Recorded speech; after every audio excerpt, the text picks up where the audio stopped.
Hello, everybody. Hello, runners. How are you guys doing? Um, yeah, I've been a little under the weather for the last 5, 6 days. As you can see, my throat is a little messed up, but getting back to normal. And in fact, I'm sitting in the Newark airport, all ready to go to India for a business trip. So that's where I am. I had some time, so I thought I'll do a little bit of recording for this weekend's podcast. First of all, congratulations as always. Second week of peak meso cycle done. What a huge achievement. Seriously. I know some of you have had some injury issues when you came back from rest week. Some of you had some injury issues. It's unfortunate. But many others have done a great job in continuing to push through and getting it done, the required workouts and runs and everything. Guys, peak miso is a big deal, and if you've finished 2 weeks of peak miso, that means you've done an amazing job. So congratulations, really, really proud of all of you. Just one more week, and then it's the sort of official end of the serious part of the regular season, and then we will start tapering. And once you taper, and then you get to the race day, which is April 16th, and I'll give more information about that shortly. While I'm in that discussion towards the end, I also see that many of you have already gone ahead and run and completed your race. Um, First of all, congratulations for that. But that said, it would be remiss if I tell you that I'm not that excited uh, for especially first time runners when they go ahead and just do and complete the race or complete the race distance. Remember, our entire idea behind this training program is what? The destination is what? The journey is the destination. So there is a structure that we have in front of us, and we are in the middle of peak meso cycle. And when we are in the middle of peak meso cycle, the distances get very close to your race distances. And some of you might think that, why do I have to run, you know, 5 miles when I can just do 1 more mile and finish 6 miles and just get it done with? Well, if that was indeed your objective, you could have done it when you had run 3 miles only. You could have always run another 3 miles and finished it off. Uh, Finishing 6 miles has never been the goal, or finishing 13 or 26 miles has never been the goal. It's about what you do before you come to the start line. That's the journey we are in.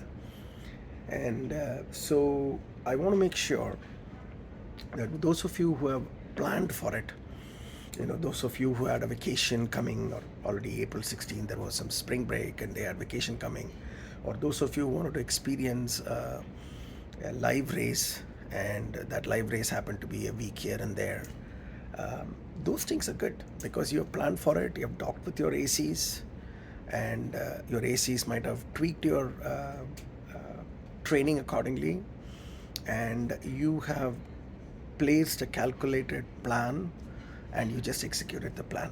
So that's a good thing. There's no doubt about that.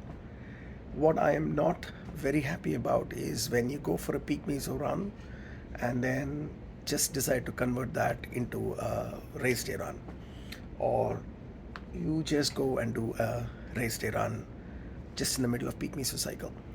What that tells me are two things. One is you haven't completed the journey. So if you haven't completed the journey, then you haven't reached your destination. So yes, you might have done your distance race, you would have feel good about it, happy about it, but personally I'm not happy about that, because if the goal was to complete the distance, I don't even think you need 16 weeks, or you need me, or you need our ACs to guide you. Just somehow get to RHWB, get to 4 or 5 weeks of running, and then just go and make it happen yourself. You can always do that, trust me. So that's the first one I wanted to say. The second one is, I've had a dedicated podcast on this point, but I'll keep it short this time. See, there is this notion of command performance, which we'll talk about it next week. But the idea of command performance is you have a specific day that you need to perform, and you plan mentally and physically, everything come together so that you perform at your best on that particular day. That is what is command performance. Oops. And the notion of command performance requires a lot of mental and physical tuning. Now, when you do this 14, 16 weeks of training, you're physically tuned right now. So that's a check mark.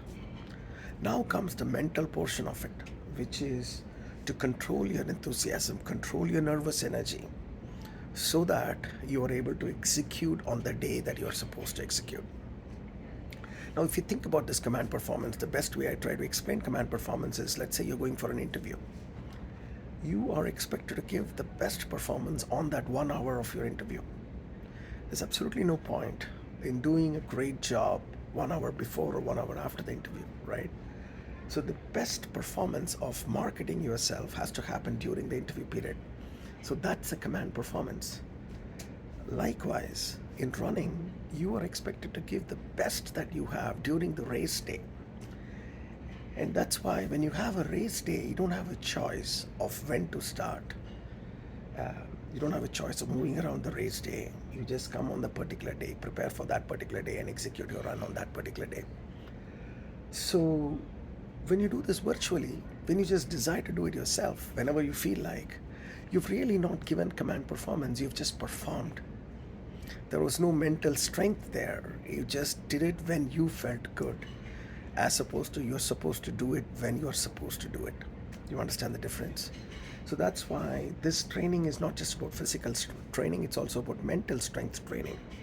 So I just wanted to, this is a message that I give every time around this time. There is always a portion of the runners, especially new runners, who are not able to keep the tension, I would say, of the approaching race day.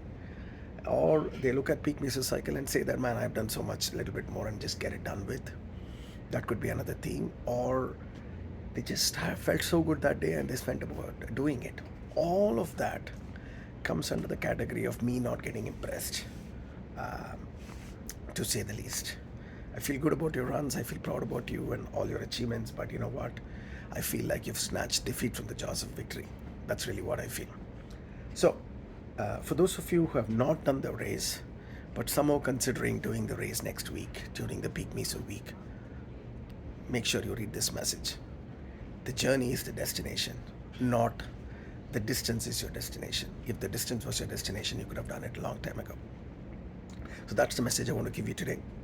So good luck on your continued effort on peak mesocycle. And the next message, I'll talk a little bit about one interesting question that comes up around this time. Just wanted to show you where I am sitting in this lounge in Newark Airport. It's going to be a long flight to India. I was a little down last 4-5 days. I can see my throat is also not that great, but I'm glad that I had this downtime to do this recording and talk to all of you. Keep doing the good work, guys. Take care.